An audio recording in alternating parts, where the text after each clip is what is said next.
지난 시간에 살펴본 것처럼 이제 이 로마서 1장을 딱 한마디로 요약하라 이렇게 말씀을 만약에 누가 하신다면, 이제 이 로마서 1장은 이 하나님께 완전히 등을 돌린 사람, 그래서 이제 하나님을 자기 마음에서 몰아내버리고 그 빈자리에 자기 자아가 들어가 앉아있고, 그 빈자리에 인간이 만든 우상을 들여다 앉혀놓고 그 빈자리에 자기가 의지하는 그 무엇으로 하나님을 대체해버린 사람들, 그래서 순리를 버리고 영리를 택하고 이런 악한 어둠 속에 살아가다가 로마서 1장 29절부터 나오는 모든 불의, 추악, 탐욕 이렇게 시작되는 무려 21가지의 악한 열매들이 쏟아져 나오는 그야말로 완전히 파탄난 인생의 모습이 로마서 1장에서 피력되고 있다, 이렇게 말씀을 드릴 수 있습니다. 그래서 로마서 1장 하반부에 나오는 이 모든 내용들을 딱 한마디로 요약해 놓은 게 맨 마지막 구절인 1장 32절이다, 이렇게 말씀드립니다. 그들이 이 같은 일을 행하는 자는 사형에 해당한다고 하나님께서 정하심을 알고도 자기들만 행할 뿐 아니라 또한 그런 일을 행하는 자들을 옳다 하느니라. 이렇게 파탄난 인생의 모습이 로마서 1장에 나타나는 그 모습이라면, 로마서 2장은 좀 그 상황이 좀 다릅니다. 그런 행위적인 문제가 있는 사람들이 아닙니다. 근데 뭐가 문제냐?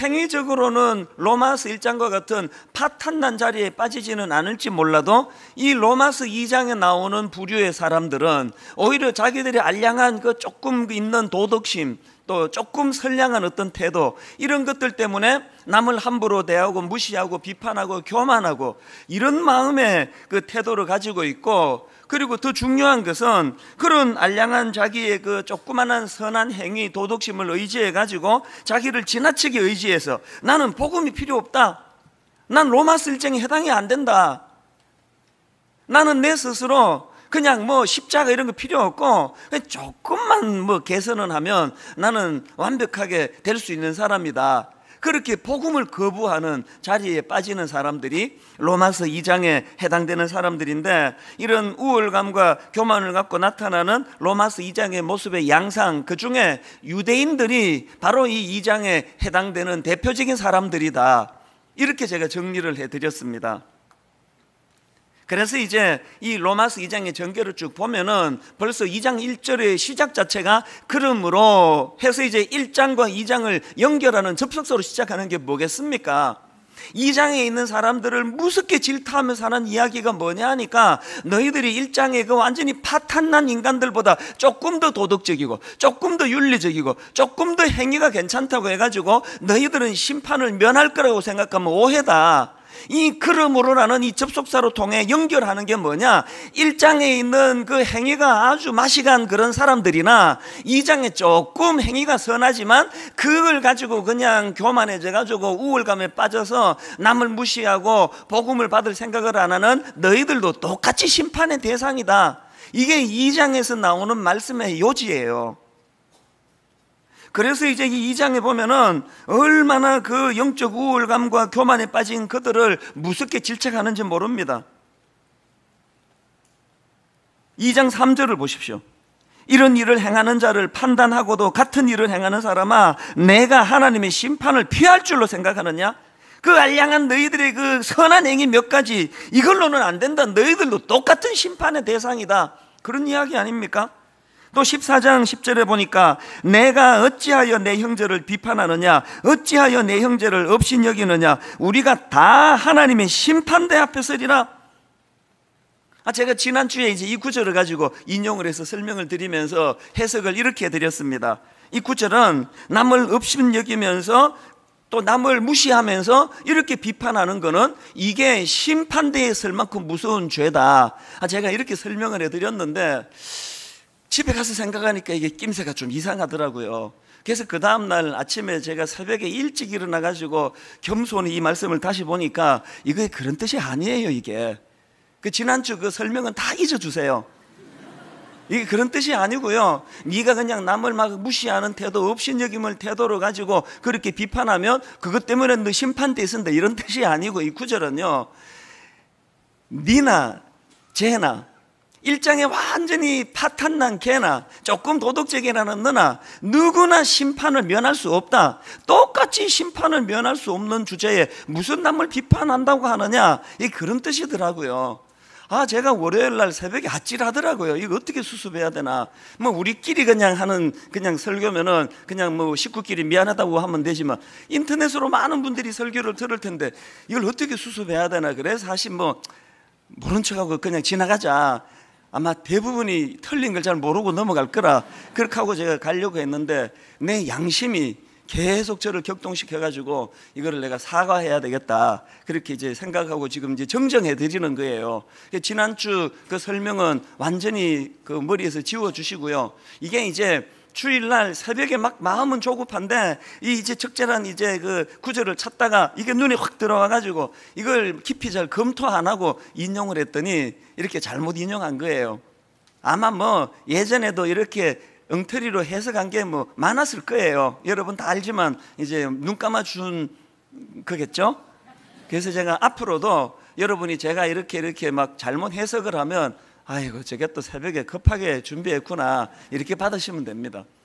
어쨌든 이 14절 그 14장에 나와 있는 이 10절 말씀은요, 우리 모두가 다 뭐 아무리 뭐 좀 존경스러워 보이고 뭐 훌륭해 보이고 뭐 도덕적으로 보이고 저 사람은 법도 없이 살 것 같아, 법 없이 살 것 같아, 그런 사람이라 할지라도 하나님의 심판을 면할 수 없다는 이야기예요.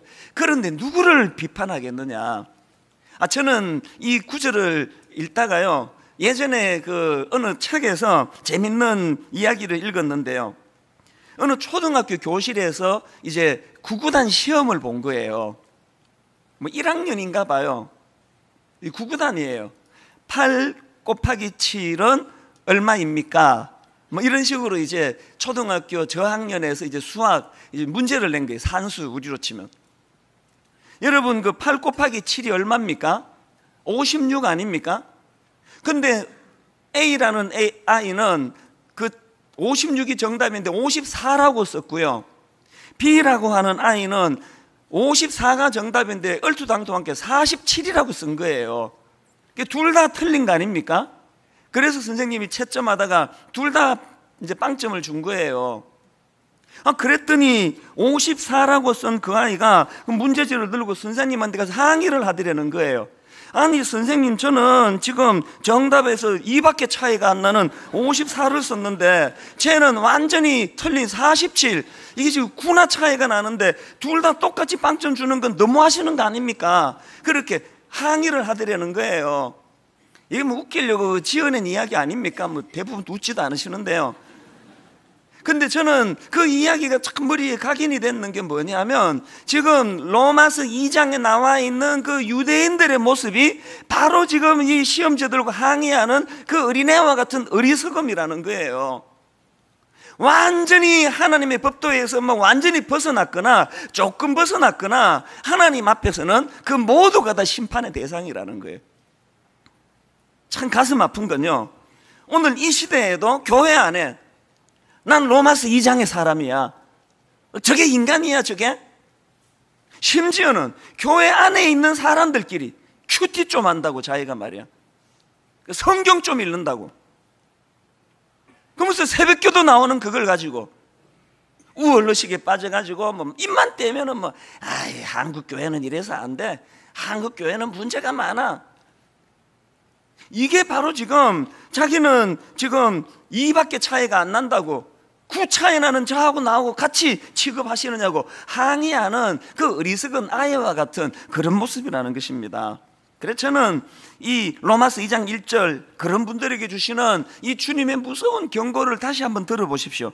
그러므로 남을 판단하는 사람아, 누구를 막론하고 내가 핑계하지 못할 것은 남을 판단하는 것으로 내가 너를 정죄함이니 판단하는 내가 같은 일을 행함이라. 저는 이 2장 1절 말씀을 보면서요, 요즘에 그 주일 저녁에 하는 그 개그 콘서트 가는 그 프로가 있지 않습니까? 그 코너에 보니까 도찐, 개찐, 도찐, 개찐 이런 코미디가 있더라고요.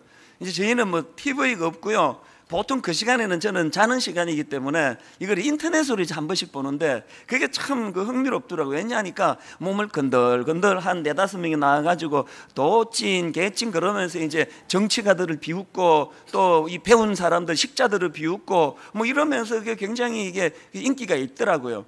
그런데 여러분, 제가 그 도찐 개찐, 이게 다른 말로 하면은 50보 100보 뭐 예나 제나 그런 뜻 아닙니까? 그래서 이제 그걸 가지고 막 정치가를 비웃고 지식인을 비웃가는 그 코미디를 보면서 제가 이 설교를 준비하니까요, 이게 지금 로마서 2장의 유대인들을 비웃는 이야기구나. 도찐 개찐 87이 56을 54로 쓴 거나 47로 쓴 거나 뭐 100이라고 쓴 거나 뭐 얼토당토 않은 숫자를 쓴 거나 틀린 건 다 틀린 건데, 이 도찐 개찐인데 거기에 그냥 우월감을 가지고 나는 그냥 뭐 복음이 필요 없다, 난 완벽하다, 이런 생각을 하고 살아가는 그 어리석음을 비웃는 이야기가 아닐까. 그래서 이제 여러분 머릿속에 로마서 1장과 로마서 2장의 흐름을 머릿속에 잘 정리를 해 두셔야 되는데요, 근데 제가 오늘 살펴보려고 하는 그 포인트가 뭐냐 하면은요, 그 당시 유대인들이 참 이렇게 문제가 많았는데요, 그 유대인들의 문제 많은 것 중에 그 가장 핵심 문제, 가장 치명적인 문제가 뭐냐? 뭘 것 같습니까? 그래서 오늘 설교 제목으로 그걸 표현한 거예요. 오늘 설교 제목이 좀 독특하지 않습니까? 번지수를 잘못 짚었습니다. 이게 로마서 2장에 나오는 유대인들의 문제의 핵심이에요. 번지수를 잘못 짚었습니다. 이게 무슨 뜻입니까? 지금 하나님께서 그들에게 시종일관 원하시는 것은 회개예요, 회개. 2장 4절을 한번 보십시오. 혹 내가 하나님의 인자하심이 너를 인도하여 회개하게 하심을 알지 못하여 그의 인자하심과 용납하심과 길이 참으심이 풍성함을 멸시하느냐? 또 5절에서도 다만 내 고집과 회개하지 아니한 마음을 따라 진노의 날 곧 하나님의 의로우신 심판이 나타나는 그날에 임할 진노를 내가 쌓는도다. 하나님이 탄식하며 2장에 해당되는 사람들을 질책하는 게 뭐예요? 저 로마서 1장의 사람들은 완전히 맛이 가가지고 배역하고 악하고 그냥 사람을 죽이고 사기 쳐먹고 막 외도 마음대로 하고 이런 포악한 짓을 해가지고 심판을 받게 된다면, 그런 거 안 한다고 방심하는 니들은 회개하지 않는 그것 때문에 심판받게 될 것이다. 바로 그 이야기를 하고 있는 거예요. 그러고 보면요, 여러분, 사실 하나님께서 이 유대인들에게 얼마나 오랜 기간 동안 회개를 촉구했습니까? 구약의 그 수많은 선지자들이 외쳤던 메시지는 딱 하나, 똑같은 메시지예요. 회개하라는 거 아닙니까? 신약으로 넘어왔어도 마찬가지예요. 마태복음 3장 1절 2절을 보십시오. 그때에 세례 요한이 이르러 유대 광야에서 전파하여 말하되 회개하라, 천국이 가까웠느니라. 마태복음 4장 17절도요. 이때부터 예수께서 비로소 전파하여 이르시되 회개하라, 천국이 가까웠느니라 하시더라. 누가복음 5장 32절을 보십시오. 내가 의인을 부르러 온 것이 아니요 죄인을 불러 회개시키러 왔노라. 그런가 하면은 누가복음 15장 7절에 이 하나님의 마음을 좀 느껴보십시오. 내가 너희에게 이르노니 이와 같이 죄인 한 사람이 회개하면 하늘에서는 회개할 것이 없는 의인 99으로 말미암아 기뻐하는 것보다 더하리라. 여러분이 하나님의 마음을 아세요? 로마서 2장에서 언제부터 그랬는지는 몰라도 나 이제 예수 믿는다고, 난 목사라고, 나는 이제 교회 중진이라고. 저것들이 문제란 말이야. 저것들이 한국 교회를 이 지경으로 만든. 제가 이 말씀을 묵상하면서 너무나 깊이 찔림이 되는 게 뭔지 아십니까? 제가 딱 그 생각을 하고 사는 사람이에요. 하나님께서는 로마서 1장에 눈에 보이게 목사가 역겨운 짓을 하고 막 성추행하고 막 교회돈 횡령하고 이게 지 돈인지 교회 돈인지 분간 안 되게 막 쓰고 그런 사람이나 저같이 똑같은 짓하고 살면서도 조금 덜한 것 때문에 난 달라, 저 사람들하고. 로마서 1장 사람이 저 문제로 하나님 앞에 심판을 받는다면, 이 장의 사람들은 이 문제로 하나님 앞에 심판을 받는다면 여러분은 지금 어디에 해당이 되세요? 심지어는요, 마태복음 21장 31절을 보십시오. 예수께서 그들에게 이르시되 내가 진실로 너희에게 이르노니 세리들과 창녀들이 너희보다 먼저 하나님의 나라에 들어가리라. 이거 예수님 너무 좀 이게 심하게 말씀하시는 거 아닙니까? 아무리 그래도 그렇지, 그 당시 이 세리와 창녀라 그러면 이거 인간 말종들인데 어떻게 좀 그 당시 종교 지도자들이 좀 뭐 문제가 있기는 해도, 아니 그 인간 말종들하고 그 종교 지도자들하고 그 인간 말종이 낫다는 이야기를 예수님이 하실 수 있느냐고요. 근데 여러분, 이게 참 심각한 게요, 예수님이 열받아 가지고 막 홧김에 한 말씀이 아니고 근거를 갖고 하시는 말씀이에요. 바로 그 다음에 나오는 32절을 보십시오.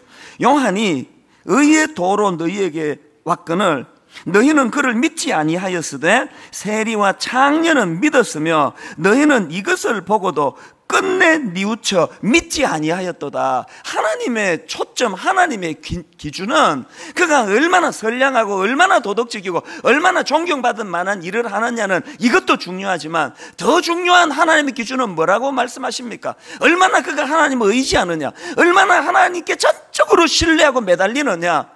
회개를 이런 측면으로 주님이 보고 계시다는 거예요. 제가 교육전도사 시절에 정말 부들부들 떨면서 설교 준비하고 개척 초기에 부들부들 떨면서 제가 설교를 했는데, 어느 날 보니까 제가 이제 나이도 좀 들고 중진이 됐다고 해가지고 제가 로마서 2장으로 진입해 있더라고요. 이걸 부인할 수가 없는 거예요.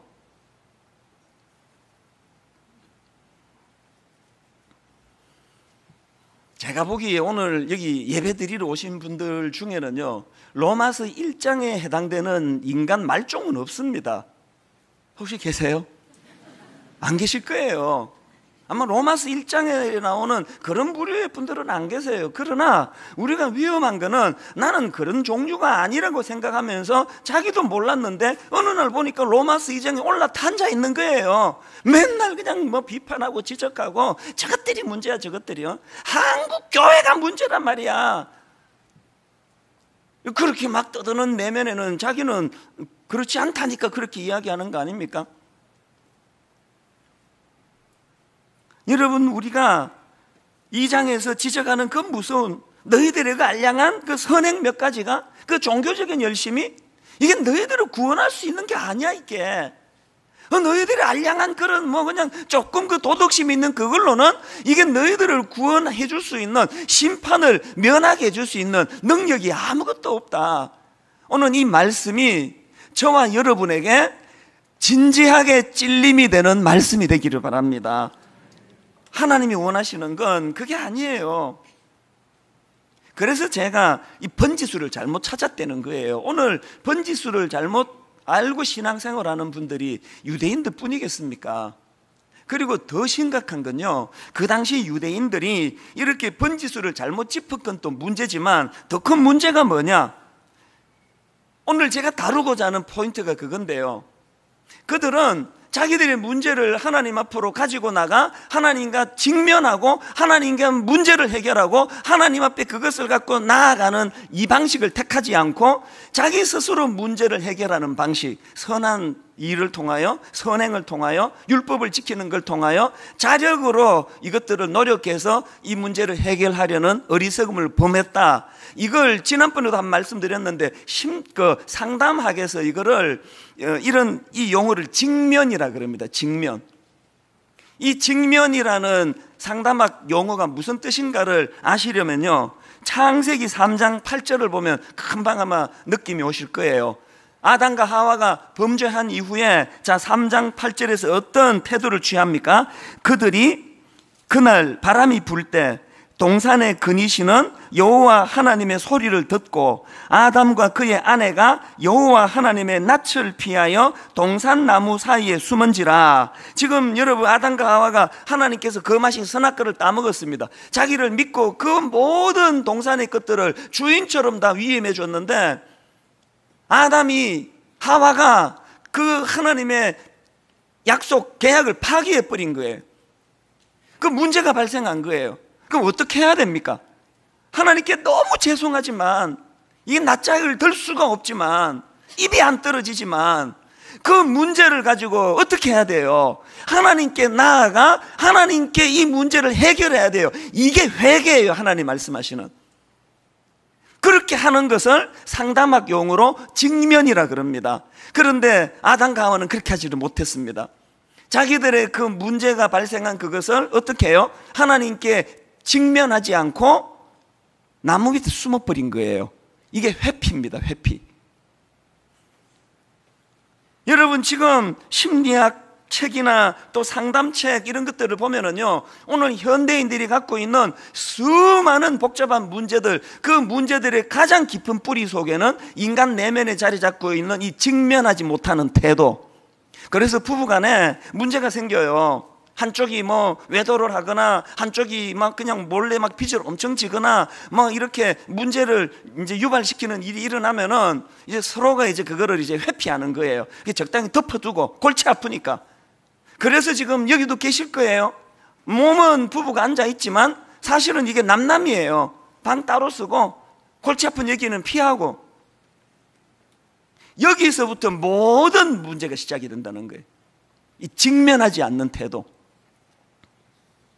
자, 그러면 이 질문, 왜 사람들은 문제가 발생할 때 왜 직면하지 않느냐? 두 가지 이유 때문이에요. 사람들은 왜 문제가 생길 때 그것에 직면하지 못하고 피하거나 외면하는 쪽을 택하느냐 하면, 첫째로요, 두려움 때문이에요. 자, 창세기 3장 10절에 아담과 하와의 아담의 그 변명을 한번 들어보세요. 이르되 내가 동산에서 하나님의 소리를 듣고 내가 벗었으므로 두려워하여 숨었나이다.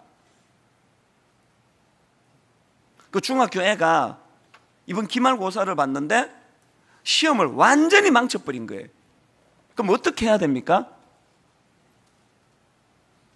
그렇게 그냥 없는 돈에 학원비 대주고 막 독서실 끊어주고 그렇게 수고하신 부모님에게 이게 낯짝이 없는 거예요. 그래도 어떻게 해야 돼요? 막 그냥 막 죽을 각오하고 성적표 들고 자기 엄마한테 가서 내놓고 어머니 죽여주시옵소서. 뭐 그러면 설마 죽이겠습니까? 근데 2학기 때는 한번 잘해보겠습니다. 이게 직면이에요. 근데 여러분, 그 애가 너무 그 부모의 반응이 두려워가지고 성적을 조작하면 그 되는 거겠습니까? 실제로 이런 일이, 가슴 아픈 일이 일어났잖아요. 그 미국에 유학 간 그 수학 천재라고 하는 그 고등학생, 하버드 대학하고 스탠포드 대학을 동시에 합격증을 받았다고 수학 천재라고 막 신문에 대스특필했는데 알고 봤더니 그게 위조라는 거예요. 제가 참 그 또래 자식을 둔 입장에서 그 아이가 그렇게 하기까지 얼마나 마음의 병이 깊었겠냐고요. 부모가 그렇게 자기를 믿어주고 신뢰하고 수학 천재라는 소리를 듣도록 해줬는데 원하는 대학에 잘 들어갈 수 없는 결과가 나오니까 두려웠던 거겠죠. 그러나 여러분, 그 아이가 아무리 두려웠어도 직면하지 못하는 그 마음에서부터 병듦이 시작이 되는 거예요. 그런가 하면 두 번째로 사람들은 왜 자기 문제에 대해서 직면하지 못하느냐? 여러분, 이 직면에는요, 많은 고통이 동반되기 때문이에요. 사도행전 2장에 보면 베드로가 복음을 가지고 이제 회개를 촉구합니다. 막 무섭게 질타를 해요. 하나님 앞에 직면해라, 그 이야기예요. 그랬더니 그 말씀을 듣던 사람들이 그게 얼마나 그 고통스러웠던지 사도행전 2장 37절을 보세요. 그들이 이 말을 듣고 마음에 찔려 베드로와 그의 사도들에게 물어 이르되 형제여 우리가 어찌할꼬? 여러분이 마음에 찔려라고 할 때 이 찔려라는 단어가 얼마나 강렬한 단어인가 하면은요, 예수님이 십자가에서 그 겪으셨던 일을 묘사하는 요한복음 19장 34절입니다. 그중 한 군인이 창으로 옆구리를 찌르니 곧 피와 물이 나오더라. 지금 십자가상에서 예수님을 창으로 옆구리를 찔렀는데 여기 나오는 이 찌르니, 이게 방금 사도행전 2장 31절에 그들이 그 말을 듣고 마음에 찔려, 여러분 이 단어와 같은 어원이에요. 내가 갖고 있는 이 문제를, 이것을 드러내고 이것을 하나님 앞으로 갖고 나가 직면하는 게 이 정도로 마음이 고통스러운 일이라는 거예요. 그래서 사도행전 7장에 보면은 스데반도 똑같이 베드로와 같이 말씀을 가지고 회개를 촉구하니까 어떻게 합니까? 그들이 사도행전 7장 54절을 보십시오. 그들이 이 말을 듣고 마음에 찔려 그를 향하여 이를 갈거늘 57절 그들이 큰 소리를 지르며 귀를 막고 일제히 그에게 달려들어 성 밖으로 내치고 돌로 칠세 증인들이 옷을 벗어 사울이라 하는 청년의 발 앞에 두니라. 이 직면하는 게 얼마나 고통스러웠던지 그 문제를 지적하는 스데반을 돌로 쳐 죽여버렸습니다. 그래서 오늘 현대인들이 또 크리스찬들 가정에도 너무나 많은 문제들이 있는 거예요. 왜? 두려우니까, 드러내기가 두려우니까, 그리고 고통스러우니까 적당히 얼버무리고 그렇게 살아가는 그 안에서 너무나 많은 이 병적인 일들이 양산이 되고 있는 거 아닙니까? 여러분 그 요즘에 기독교 방송 한번 유심히 들어보세요. 설교하는 목사들이 강단에서 하나님 앞에 회개를 촉구하고 직면해야 된다고 추상같이 꾸짖고 하는 설교는요 100편 들어서 한 편 들을까 말까 해요. 꾸지람 안 합니다. 회개 촉구 설교 안 합니다. 복 받으라는 이야기가 주류예요. 왜 그렇게 할까요? 제가 목사라서 아는데요, 우선 그렇게 설교해봐야 소용이 없어요. 안 들어요. 여러분들이 기분이 나빠하는데, 그리고 또 그런 설교 안 하는 건 돌 맞아 죽을까봐 안 하는 거예요. 돌 맞아 죽을까봐. 모두가 다 지금 이렇게 회피하고 있는 이런 상황 속에서 지금 영적으로 다 병들어가고 있는 거 아닙니까? 여러분 제가 몇 주 전에 말씀드렸잖아요. 아마 이 자리에 계실 거예요. 어떤 성도, 어떤 남편이 자기가 포르노 중독, 자기 힘으로는 끊을 수 없어가지고, 그게 얼마나 민망한 이야기입니까? 그 얼마나 그게 창피한 이야기예요. 그러나 그걸 회피하지 않고 자기 아내에게 눈물로 고백을 하고, 여보 나 좀 도와달라고, 나도 이걸 끊고 싶다고. 그래서 사랑하는 아내와 더불어 그 문제를 가지고 하나님 앞에 나와 회개하며 그 문제를 직면하니까 이 남자분이, 이 집사님이 그 포르노 중독으로부터 자유함을 얻었다고 기뻐 춤을 추는 결과가 나오는 거 아닙니까? 여러분 지금 무슨 일로 지금 마음이 힘들고 계세요? 어떤 일로 죄책감에 빠져 계세요? 뭘 해결하지 못하는 그런 숨기는 마음을 갖고 계세요? 직면해야 돼요. 왠지 아십니까?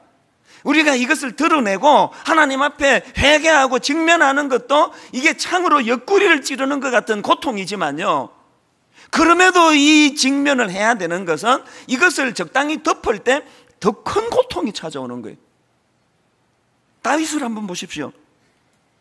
다윗이 일시적인 그 성충동을 못 이겨가지고 그 남의 자기 그 충성스러운 신하 우리아의 부인 그 밧세바를 성적으로 죄를 짓지 않습니까? 임신이 됐지 않습니까? 이거 은폐하느라고 그 충성스러운 그 여자 남편을 죽여버리지 않습니까?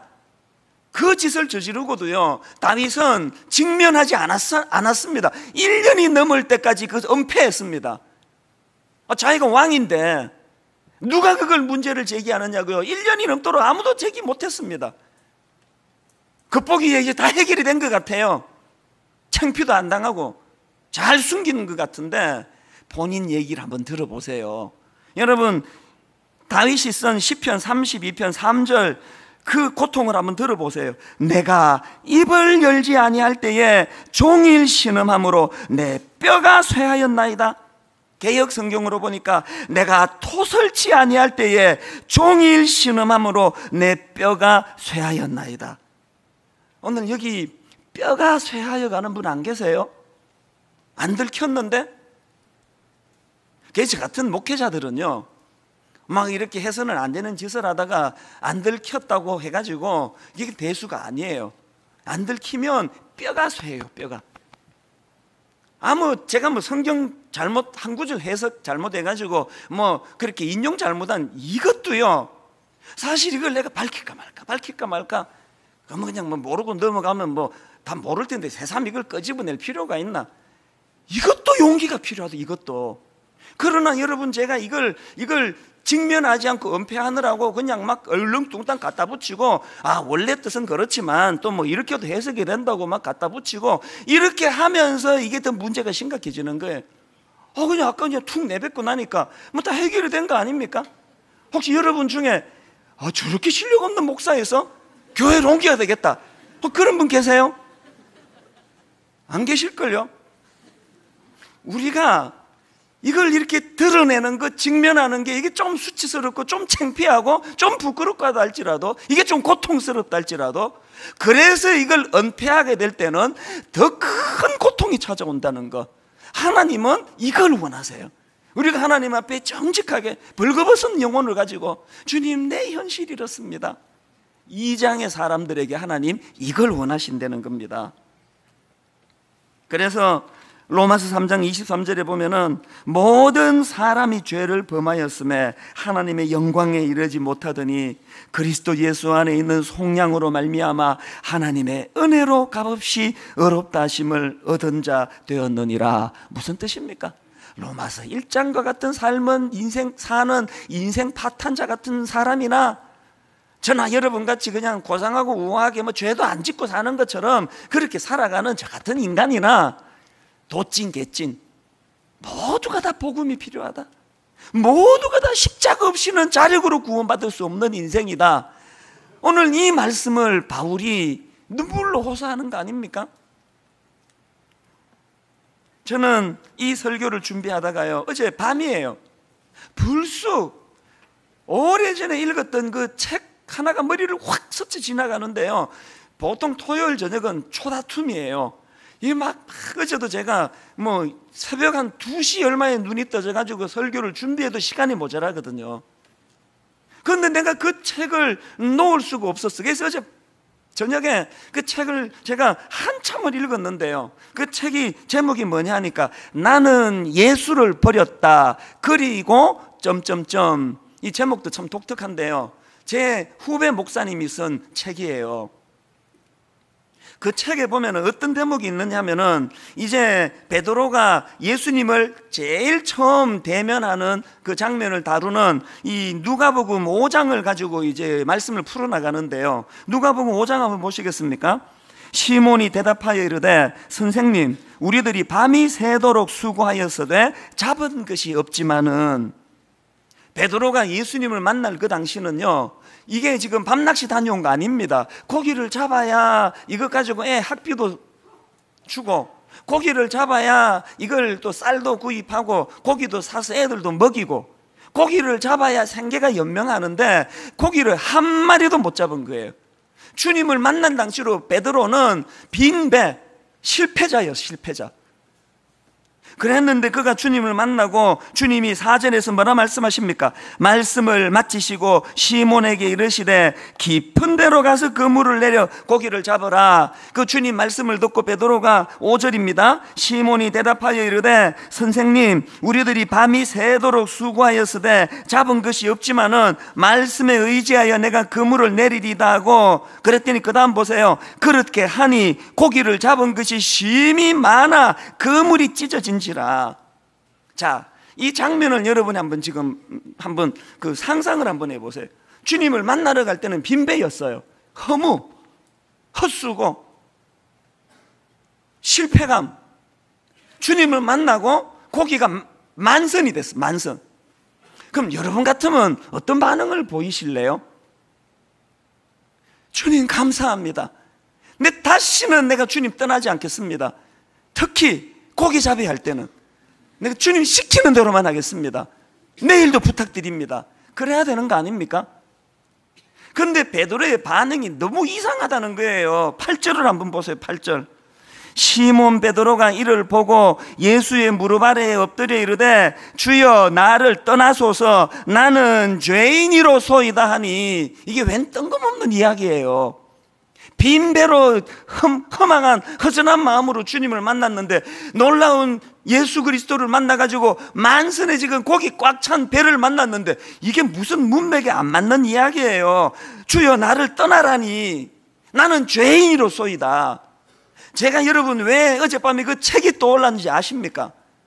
저자가 이 부분을 피력하는 걸 제가 그 부분을 읽고 마음이 먹먹해져서 제가 주님 앞에 직면했던 그날을 떠올린 이유를 여러분도 한번 느껴보세요. 저자가 말한 대목을 그대로 읽어드리겠습니다. 이렇게 이야기하더라고요. 베드로는 간절히 원했던 것을 얻었다. 밤새도록 찾아 헤매던 것을 드디어 찾았고 두 손 가득히 쥐었다. 그런 베드로가 자신을 가리켜 죄인이라고 고백한다. 자신은 불결하고 더러운 죄인이니 떠나달라고 간청한다. 자, 그 다음 한번 들어보세요. 예수님이 베드로의 구체적인 문제를 단번에 해결해 주신 순간 베드로는 그의 시선을 돌려 한 곳에 고정시켰다. 그가 시선을 돌린 곳은 고통을 안겨주었던 빈배라는 삶의 문제가 아니라, 또 그 다음 보세요. 이제 만선이 된 풍요로운 삶이 아니라, 베드로가 시선을 돌린 것은 그저 자기 자신이었다. 그는 여태 그를 괴롭혔던 물고기로부터 자기 자신에게로 시선을 옮겼다. 대단하게 여겼지만 사실은 하찮은 물고기로부터, 그리고 하찮게 여겨왔지만 사실은 너무나 소중한 자기 자신에게로 시선을 옮긴 것이다. 제가 왜 이 구절 앞에 마음이 무너진지 아십니까? 오늘 여러분의 시선은 어디에 있습니까? 오늘 여러분의 시선은 빈 배에 있다가 또 어쩌다가 만선이 되면 거기에 있다가 날마다 열등감, 초조하게 짝이 없는, 불안하고 우울하고 불면, 그러다가 또 어쩌다가 만선을 만나면 또 금방 교만해져 가지고 금방 로마서 2장으로 와가지고 남을 무시하고, 이 빈배와 만선 사이를 우리 시선이 왔다 갔다 하면서 신앙생활하는 거 아닙니까? 왜 이 구절 앞에 제 마음이 무너졌는지 아십니까? 왜 베드로가 빈배로 간 자기를 주님이 만선으로 인도해 주시는 걸 보고 나를 떠나달라고 이렇게 이야기를 했습니까? 왜 나는 죄인이라고 고백했습니까? 베드로의 시선이 빈배에서부터 자기 자신에게로 옮겨졌다는 거예요. 창조주 되신 하나님의 아들 예수 그리스도의 능력을 보고 베드로가 시선을 자기에게 옮겨서 깨달은 게 뭐예요? 내 도덕성으로 안 되는구나, 내 윤리로 되는 게 아니구나, 내가 가진 그 무엇으로 자력 구원이 일어나는 게 아니구나, 예수 그리스도의 복음, 이것으로만이 내가 살아날 수 있겠구나, 죄인이로소이다. 오늘 한국교회가, 오늘 분당 우리 교회가 이렇게 초라에 빠진 미숙하기 짝이 없는 교회로 전락한 것은 자기를 바라보지 않아요. 빈배? 만선? 주님, 나도 기도 많이 하는데 왜 쟤만 만선 주십니까? 나도 만선 좀 주세요.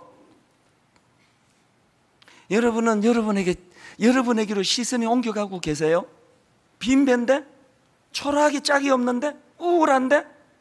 그러나 하나님은 내 인생의 빈배를 보고 나를 판단하시는 게 아니라, 하나님께서는 이렇게 초라한 인생이지만 주님 앞에 단독자로 너무나 소중히 여기시는, 나는 너를 사랑해, 난 네가 너무 좋아, 만선 가지고만 우쭐하게 살아도 하나님의 시선은 거기에 꽂혀 있지 않아요. 여러분, 제가요 안 그런 척하고 사는데요, 내가 큰 교회 목사라는 게 얼마나 내 마음에 자랑이 많은지 아십니까? 제 싸움은 주로 이 싸움이에요. 교회 커지고 나니까, 이름 좀 알려지고 나니까 언제 갔는지도 몰라요. 내가 2장으로 기어 올라가 있더라고요. 제가 반대로 너무너무 많은 교회의 목사님들이 빈배의 자기를 보고 얼마나 마음이 무너지는지 아십니까?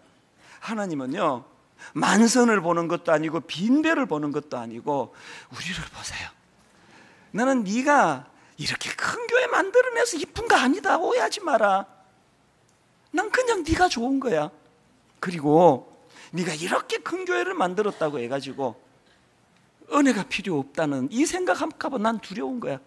아무리 큰 교회 목사가 돼도 하나님 없이는 죽을 것 같은 두려운 마음. 하나님, 저는 아무것도 아닙니다.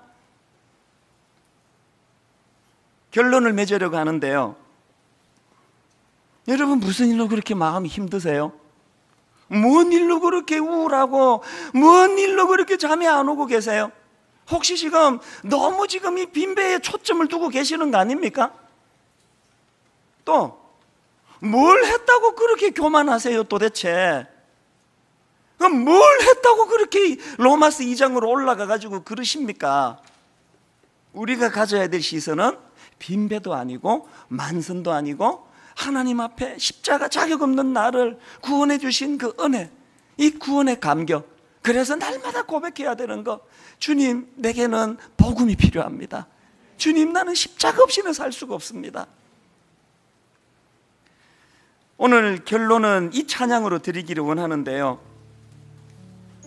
그 이름 비길 데가 어디 있나? 잴 수도 없고 셀 수도 없는 귀하신 이름, 놀라우신 이름, 참되신 이름 우리 주 예수. 비록 빈배 같은 초라한 인생이지만, 열등감이 얼마나 많은지 참 우울하게 짝이 없는 인생이지만, 그러나 그럼에도 불구하고 주 예수 이름 내가 생각하면 내 마음속에 기쁨 넘치네.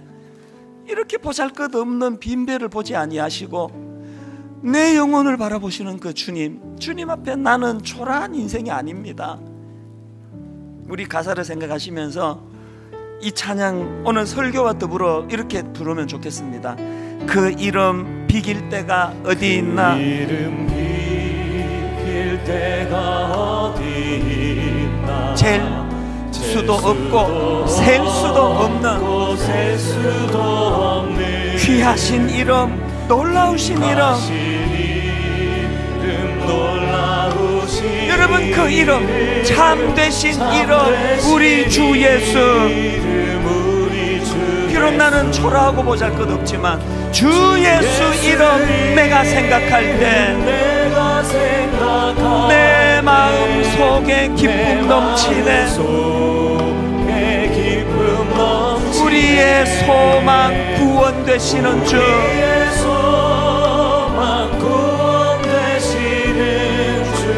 그 이름 비길 때 어디 있나? 여러분 이 찬양 2절 부르기 전에요, 자기를 진단해야 돼요. 직면해야 돼요. 하나님, 저는 지금 로마서 1장에 빠져 있습니다. 가서는 안 되는 길을 가고 끊어야 되는 일을 못 끊고, 아버지 내가 지금 로마서 1장에 하나님의 진노를 쌓는 자리에 있습니다. 혹은 하나님 저는 로마서 2장에 올라와 있네요.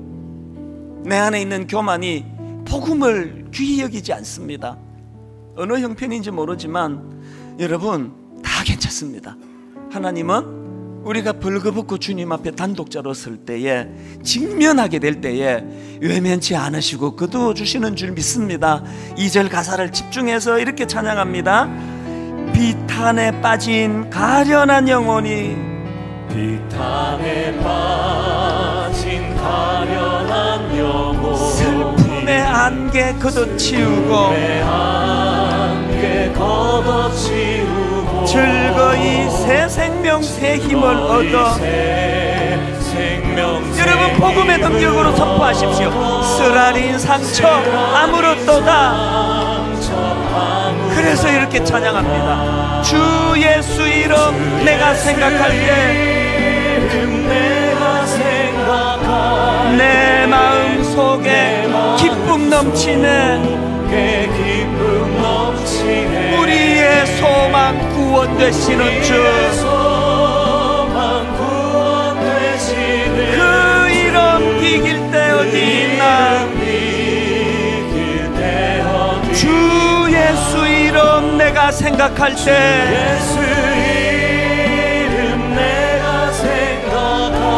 내 마음 속에 기쁨 넘치네.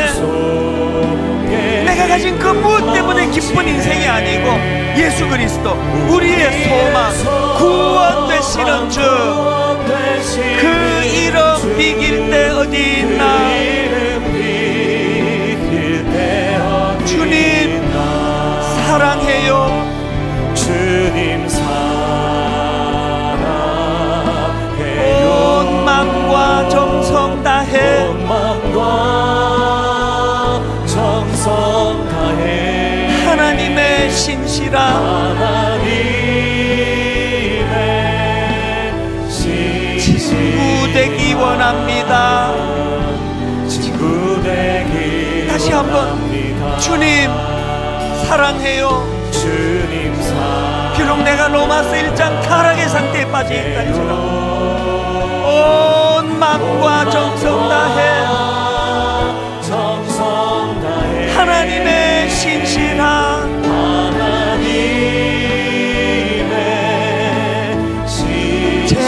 되기 원합니다. 제자 되기 우리 다 자리에서 일어나셔서 나 무엇과도 주님을 바꾸지 않으리. 주님을 바꾸지 않으리. 다른 어떤 은혜 구하지 않으리. 다른 어떤 은혜 구하지 않으리. 오직 주님만이 내 삶의 도움이시니 내 삶의 도움이시니 주의 얼굴 보기 원합니다. 얼굴 보기. 나는 빈배에 집중하는 인생이 아닙니다. 주님 사랑해요. 주님 사랑. 온 마음과 정성 다해. 온 마음과 나는 내 만선에 집중하는 인생이 아닙니다. 하나님의 신실한 하나님의 친구 되기 원합니다. 여러분 우리 마지막으로 다 눈을 감으시고 한 번 더 이렇게 노래합니다. 주님 사랑해요. 내가 가진 그 무엇으로서가 아니라 온 마음과 정성 다해 하나님의 신실한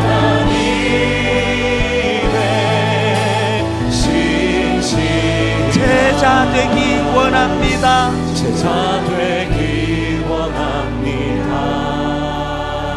살아계신 하나님 아버지, 그렇게 은혜를 받아놓고도 로마서 1장으로 미끄러져 윤리적으로 도덕적으로 영적으로 하나님을 아프게 하고 상하게 하고 도저히 해서는 안 되는 부끄러운 짓거리를 행하던 우리의 모습을 직면하며 주님 앞에 고백합니다. 그런가 하면 조금 나아진 우리의 모습을 보면서 금방 로마서 2장으로 올라가 손가락질하고 비판하고 욕하고 어떻게 저럴 수가 있느냐고. 하나님 뭐가 문제인지를 오늘 깨우쳐 주시니 감사합니다. 나는 빈배에 몰두하고 만선에 몰두하며 나 자신을 보지 못했습니다. 하나님 내 시선이 빈배에 머물지 않도록, 그래서 날마다 우울하고 아프고 상하지 않도록, 하나님 내 시선이 만선에 머물지 않도록, 그래서 우쭐하고 우울하고 교만해지지 않도록, 어떤 형편에 처해 있던 주님 상관없이 단독자로 벌거벗은 몸으로 주님 앞에 설 때 외면치 아니하시고 십자가 복음으로 나를 보듬어 주시는 그 은혜를 누리는 저희들 되게 하여 주시옵소서. 오늘 마음이 상한 주의 자녀가 있다면 못자국 난 주님의 십자가 복음의 그 사랑으로 보듬어 주시고 눈물을 닦아 주시고 괜찮다 내 딸아 내 아들아, 교만한 자리에 올라가 일시적으로 유대인의 모습을 하고 살아간 성도가 있다면 주님 극한 사랑의 눈빛으로 어서 내려오너라. 오늘 이 예배가 겸손히 주님 앞에 십자가 복음 붙잡고 나아가는 은혜의 길로 인도하여 주시옵소서.